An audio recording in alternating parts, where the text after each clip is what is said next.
have no fellowship with the unfruitful works of darkness, but rather reprove them. Put on the whole armor of God, that ye may be able to stand against the wiles of the devil.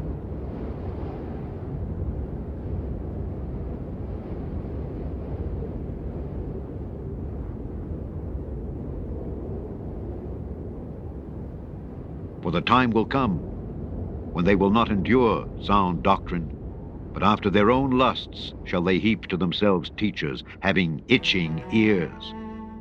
And they shall turn away their ears from the truth, and shall be turned unto fables.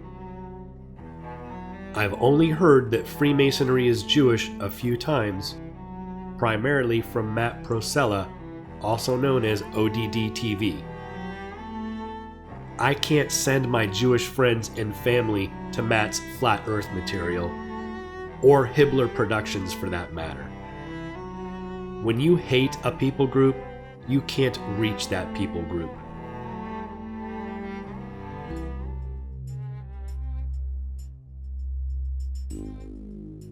So, I'll cut right to the chase. Powerful Jews are operating and manipulating this reality. As of right now, it doesn't take much research to figure this out. Just to clarify, not every Jewish person is in on the conspiracy, but in the grand scheme of things, wealthy Jewish families have the control.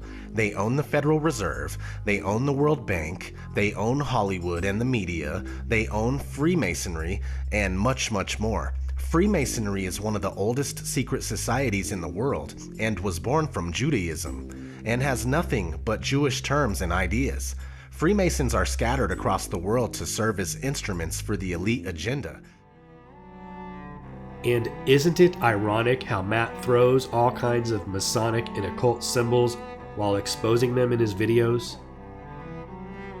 Seems like Matt is the Freemason he pretends to expose.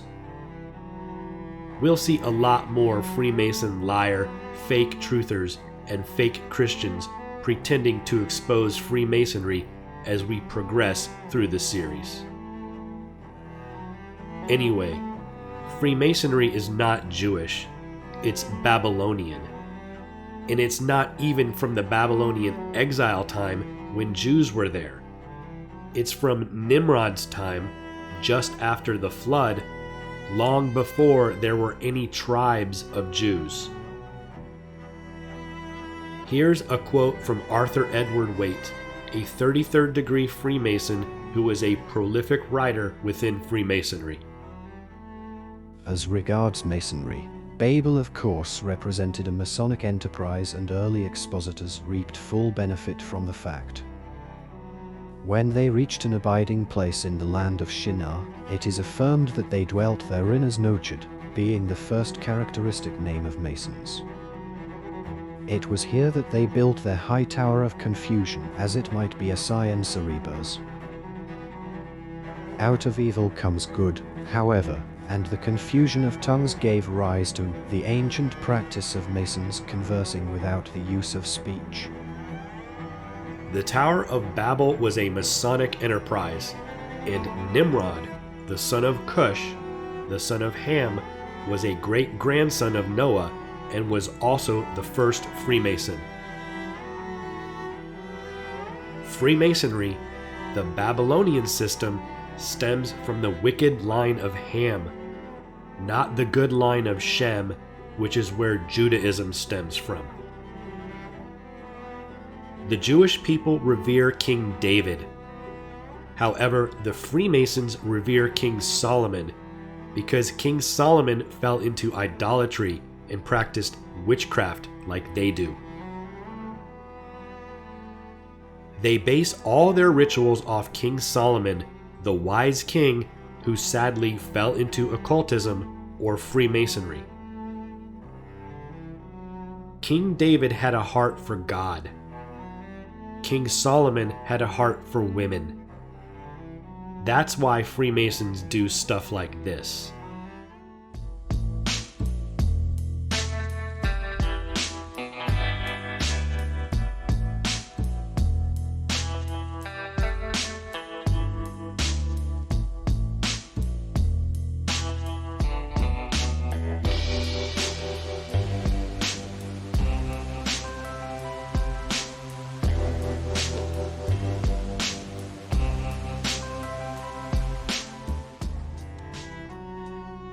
Growing up Jewish, I did everything within the Jewish experience for a kid. I went to a private Jewish school where I learned Hebrew and Jewish history. I had my bar mitzvah. I went to a Jewish sleepaway camp. I got confirmed. I went to Hebrew High, or night school, for Jewish public high school kids to further their Jewish educations. I went to Israel for 6 weeks on a summer trip. I studied Hebrew through college. I made hundreds of Jewish friends, and I never heard of Freemasonry until I woke up in 2008 at the age of 34, long after I had fallen away from Judaism and into Taoism in college, and then into the New Age in my late 20s and early 30s. My mother never heard of Freemasonry until I explained it to her a few years ago. She's in her 70s. And I wasn't a secular Jew. I went to a school with only Jewish kids, into summer camps with only Jewish kids, and none of us were involved in Freemasonry, or Demolay, or Rainbow for Girls, or Eastern Star, or anything like that. I never heard of anything like that until 2008. And I grew up in Kansas City, where those organizations are big and active.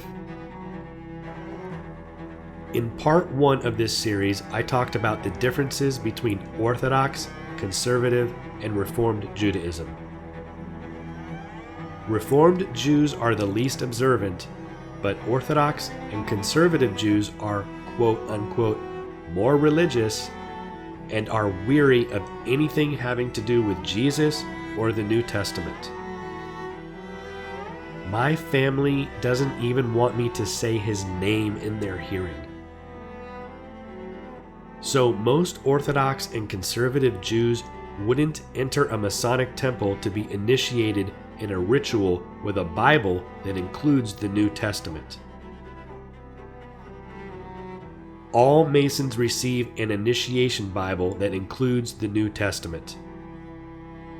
I've never seen an Old Testament only Masonic Bible.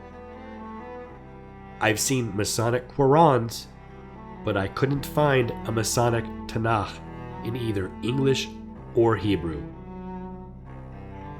No, Freemasonry is not Jewish. Freemasons claim to be Jewish. They claim to have a distant Jewish relative, or Jewish roots, or Hebrew roots. And we'll get more into Hebrew roots later in this series. The distant Jewish relative they claim is named Hiram Abiff, but that's a topic for a different presentation, and most of my audience should know who he is at this point anyway. It's baby truther stuff. Stay tuned for part 11 tomorrow. Please like, share, and subscribe. My everything has been shadow banned, and unless you share, no one will receive this message. Thank you for watching. God bless you all.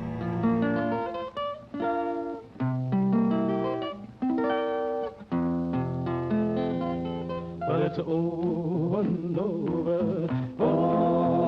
Oh, no, oh, no, God's gonna ride on the winning side, but it's over and over.